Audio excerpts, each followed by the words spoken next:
Mano, boa noite, tudo bem? Mano, é o seguinte, a impressão de dentro do campo que eu tive hoje é que os jogadores do Corinthians às vezes tomam as decisões erradas em momentos cruciais das jogadas. E eu acho que para quem está vendo de cima, pela televisão, pode parecer desorganização da equipe, mas na verdade são erros individuais em alguns momentos da jogada ali no último passe, no penúltimo passe. Queria saber se você concorda e se você concorda, você acha que dá para resolver isso em 12 jogos. Obrigado. Boa noite a todos. Você viu de dentro do campo, você jogou de 5, de 9 ou de 10? Eu tava atrás do gol, era linha horizontal, eu quero dizer. É brincadeira só. Mas eu jogo de 5 se precisar também. Tá bom. Gente, o futebol é bem complexo, né? Ele exige uma série de fundamentos e um deles é a tomada de decisão.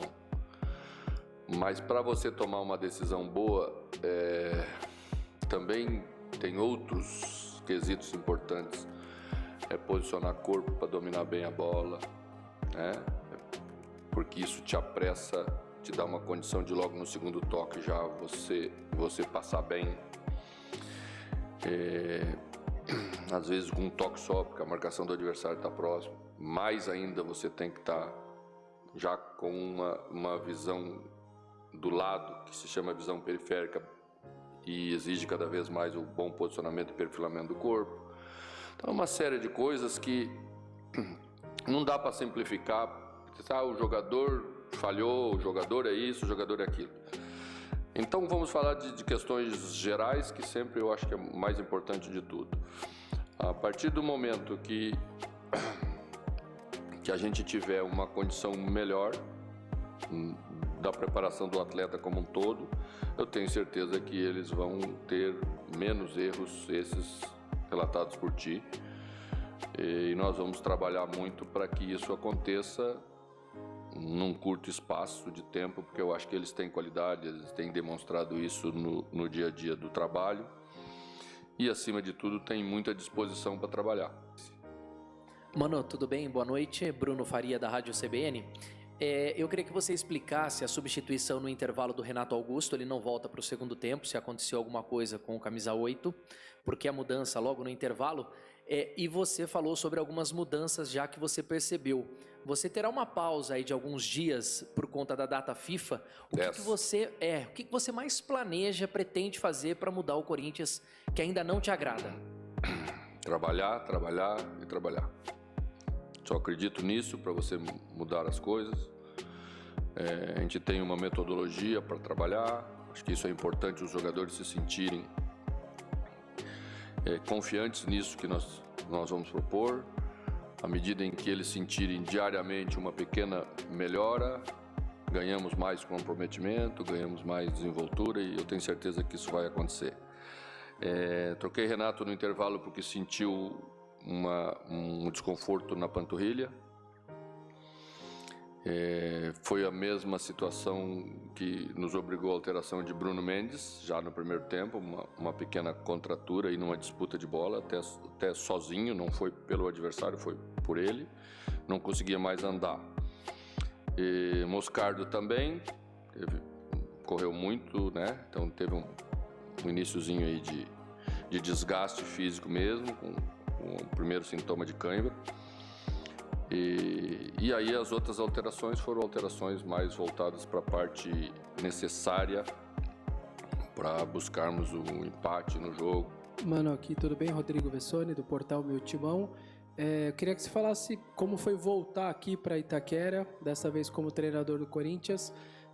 A equipe não perde há 13 jogos aqui dentro, a última derrota foi em julho, nós já estamos em outubro. Foi Itaquera que levou o Corinthians, por exemplo, ajudou muito até aí a semifinal da Copa do Brasil, passando por Remo, Atlético Mineiro, América, levando vantagem para o Morumbi, 3 vitórias na Sul-Americana, enfim, a única que não conseguiu levar alguma coisa lá para Fortaleza não deu. Mas como foi para você voltar aqui nesse ambiente? Claro que a derrota, o empate não era o ideal, mas saber que aqui pelo menos o time há 13 jogos segue pontuando ou vencendo ou empatando. Bom, a casa do Corinthians sempre foi algo muito forte, né? Muito forte para a equipe, muito forte para todo mundo em termos de sentimento. É muito bom você ter o torcedor da maneira como o torcedor do Corinthians torce para a equipe. No momento de dificuldade, de novo, foi possível ver, né? Aumenta o volume, se coloca mais ao lado da equipe. Isso cria uma força extra para nós superarmos sempre os adversários que temos pela frente aqui. Então não é à toa esse aproveitamento que se tem aqui, e cada vez mais temos que parabenizar esse comportamento do torcedor do Corinthians, porque ele é único, certamente ele é único, né? Então vamos ir ajustando para que cada vez mais ele se sinta representado pela equipe em termos de comportamento. Eu acho que hoje algumas coisas ele deve ter gostado do que viu, né? Acho que a equipe competiu bastante, competiu mais ainda no segundo tempo, no momento mais difícil do jogo. Então, é essa identidade, torcida, time, que a gente quer a curto prazo, porque aí ele empurra mais a equipe ainda, nós nos sentimos mais confiantes, mesmo com dificuldades, para superar os adversários que temos pela frente. Renato Augusto e Matias Rojas. Como fazer com que esses dois jogadores te entregam uma intensidade com que o futebol brasileiro pede hoje para tê-los no time titular atuando juntos, mano? Bom, primeiro vou falar um pouquinho mais, de forma mais abrangente, sobre intensidade. Tá? Vou repetir, porque já falei, eu acho, semana passada alguma coisa sobre isso, ou essa semana ainda. Então vamos falar. Intensidade não é só correr bastante, disputar bastante, brigar bastante pela bola. Um meia, como são os dois que tu citaste, não tem essa característica de disputar a bola como tem os volantes, como tem os jogadores de defesa. Mas eles têm outras atribuições que são importantes para a equipe.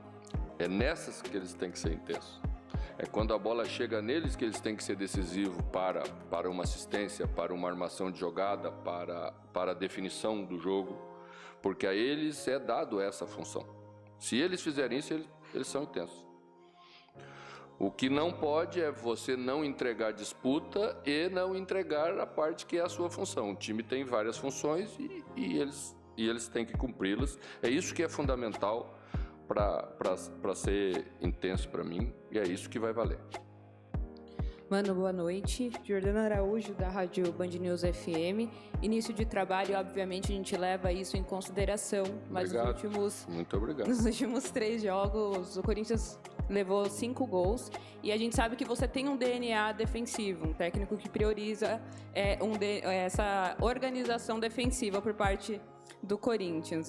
Aliás, por parte dos trabalhos por onde você passou, eu gostaria de saber de você como que você pensa essa reorganização por parte da equipe do Corinthians para o restante dessa temporada. Bom, hoje terminamos o jogo com Yuri Alberto, Felipe e Romero e Pedro. Então estou mudando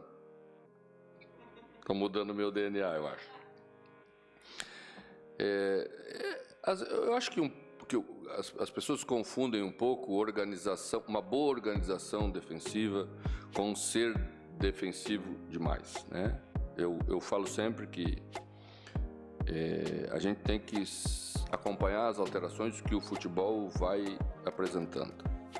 Até um tempo atrás, você ser organizado defensivamente, e o Alessandro tá aí, foi meu jogador, sabe? Isso dava uma condição muito boa de retomada de bola, mantendo uma equipe bem organizada para você, em transições rápidas, construir suas vitórias. A partir de um determinado momento, isso ficou pouco, né? O futebol vai mudando e você tem que entender as mudanças dele.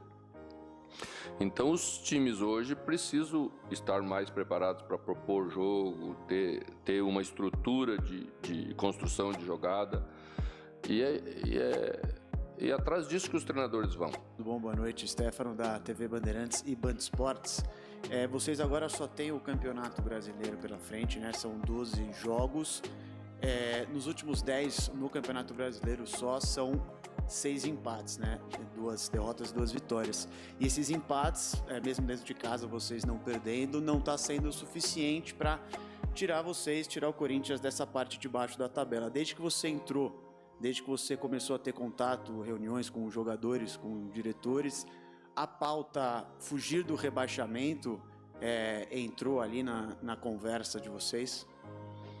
Então, você falou sobre isso com os jogadores, né? Porque eu acho que não é a questão nossa. Quem fala em rebaixamento mais é quem está no Z4. A equipe vem se mantendo fora desde há bastante tempo, né? Não sei nem se teve lá atrás em algum momento, acho que nunca esteve. Mas é óbvio que nós precisamos melhorar o nosso percentual de pontuação, né? 1 ponto a cada 6 disputados não é o suficiente, tá? Mas às vezes ele não é o pior dos universos, porque ele dá consistência para você ir buscar mais. Ele começa a alicerçar algumas coisas em termos de conceitos que vão ganhando força e que te prepara melhor para você ganhar. E é isso que nós estamos fazendo, entendendo um jogo como esse dessa maneira. Mano, boa noite. Ivan Pinhatari, Dimensão Esportiva. Eu queria perguntar para você sobre talvez os 2 setores mais criticados pela torcida, as 2 laterais, direita e esquerda. Queria saber primeiro o motivo da opção de ter mantido o Fábio Santos, mesmo com a partida abaixo que ele fez na última terça-feira. E segundo, a sua avaliação, tanto dele quanto do Fagner hoje. Obrigado. Tá, eu não vou fazer avaliações individuais aqui com vocês, porque não acho correto, tá? Sempre as faço internamente, que elabora um pensamento mais geral sobre a equipe, tá? A questão de você dar confiança a uma equipe passa às vezes pela manutenção de uma situação como essa em relação ao Fábio Santos, que é o que eu vou comentar. Se a cada momento que um jogador tiver uma atuação abaixo, o treinador imediatamente saca ele e coloca outro, daqui a pouco ele não tem nenhum dos 2. Porque vai valer para o outro, se ele entrar também e não jogar bem, ele também vai sair no jogo seguinte. Então, temos que ter um bom senso, também não vamos passar do limite, porque senão estaremos desrespeitando o jogador que está fora.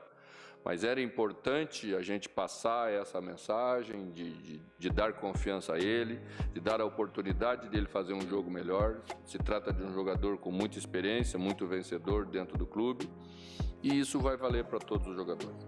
Você vê o Corinthians chegando para aquele jogo contra o Fluminense lá na frente. O que você quer alcançar a tempo desse próximo jogo do Corinthians, por favor? Bom, cada dia vamos trabalhar exatamente nessa direção de melhorar as questões gerais da equipe, tá? Eu acho que a gente sofre um pouco em retomadas. Quando a bola vai e volta, a gente perde um pouquinho o posicionamento de ganhar a segunda bola, seja da parte ofensiva, seja da parte defensiva. A equipe precisa percorrer essas distâncias mais rápidas e fazer as leituras das trajetórias. A gente vai fazer muito trabalho sobre isso. Isso é possível. Existe uma exigência de mudança de ritmo nesses fundamentos, né? Você não pode sempre estar correndo na mesma pegada, porque exige questões de mudança. Isso é uma conscientização que treinamentos todos os dias faz você ganhar uma condição melhor para isso. Então vamos trabalhar todos os aspectos. Acho que a equipe precisa desse trabalho e os jogadores estão sedentos dessas informações de como você se comporta nesse caso ou nos outros casos. Acho que isso chama padronização e é o que nós vamos dar para a equipe. Mano, aqui, boa noite, tudo bem? Vinícius Lúcio, central do Timão. Qual a importância desse um pontinho conquistado aqui hoje? É um pontinho, é um ponto importante? Qual a sua avaliação? Eu comecei dizendo que a gente não fica plenamente satisfeito com empates. A gente só fica satisfeito com o empate quando foi o máximo que a gente conseguiu alcançar naquele confronto. E acho que foi a situação do jogo de hoje, é o que conseguimos, tá? Mas eu saio mais satisfeito com o comportamento que a equipe teve depois que sofreu o gol, a postura de não aceitar o resultado, essa indignação interna que temos que ter, né? Isso vai ser, na minha opinião, os primeiros passos para essa mudança de comportamento.